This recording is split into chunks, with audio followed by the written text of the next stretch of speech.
Now, exactly 1 week after Charlie Kirk was fatally shot at Utah Valley University, students are returning to campus today. ABC4's Brian Wang spent the morning there and joins us now live. Brian, talk to us about what the school is doing to support these students as they come back. Well, yeah, their number one priority is their safety. They want to make sure they're providing all the mental health resources and faith-based resources to students as they return to campus.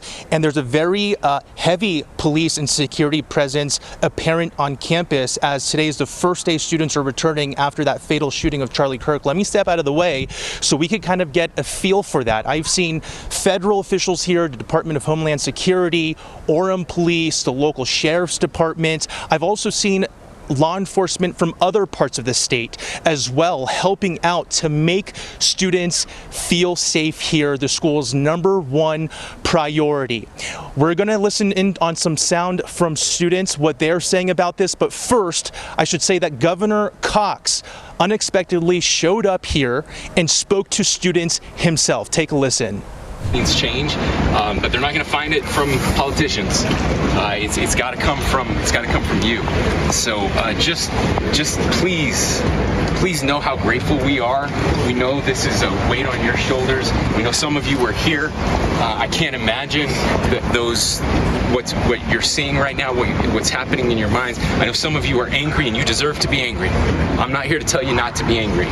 All I'm here to say is what you do with that anger, that's what determines where we go from here.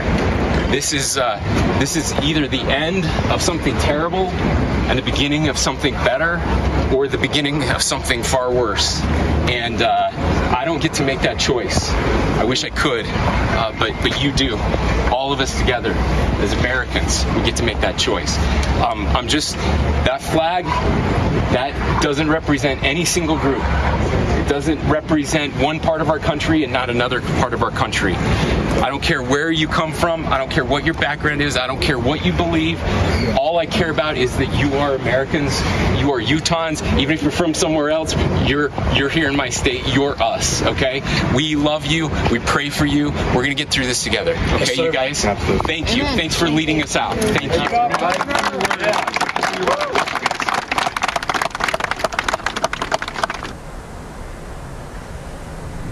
So a very strong message delivered from our governor directly to students here today, and we are hearing from a lot of students. It's been a very somber day, but there is a feeling of hope based on what students are telling us. Before we listen in on what some of them are saying, I want to show you, we're inside the courtyard here, and the very first thing a lot of students are doing before class, they're coming here to this courtyard. This is where Charlie spoke his last words under that big American flag right there, and we're hearing prayers for Charlie.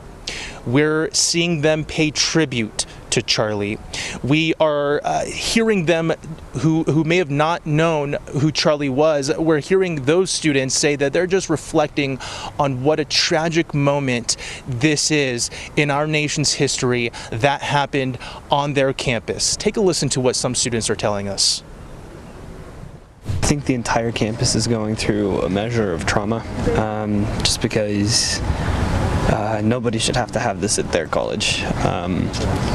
But I do think it's been really cathartic to see so many people reverencing Charlie, and especially pointing others to Christ, which is ultimately behind all the politics. What Charlie was promoting was Jesus Christ and his love for everybody. Well, I saw a guy giving out free hugs in the hallway. It's just been, I don't know, I see all these people and they're just checking in on each other and they're being friendly and making sure everybody's doing okay. It's really eye-opening to see just people come together, and especially this week, just people renewing their faith in Christ and in, you know, wanting a safe and a better America.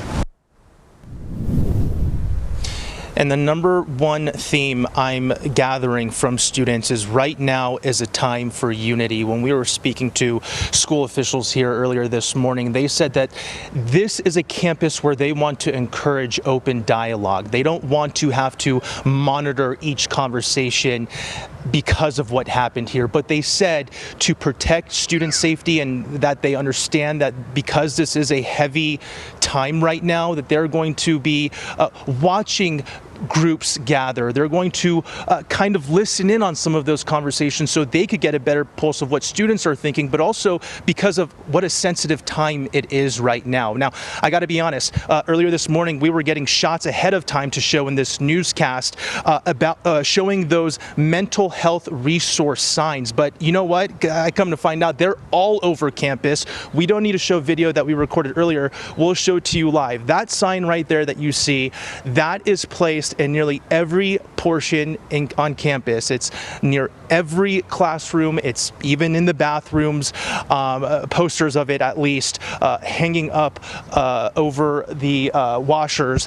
And you know, this is, you think about this moment in history, one of the most pivotal conservative activists in modern times, losing his life here on campus. You'd have to imagine what an undertaking this is for school officials.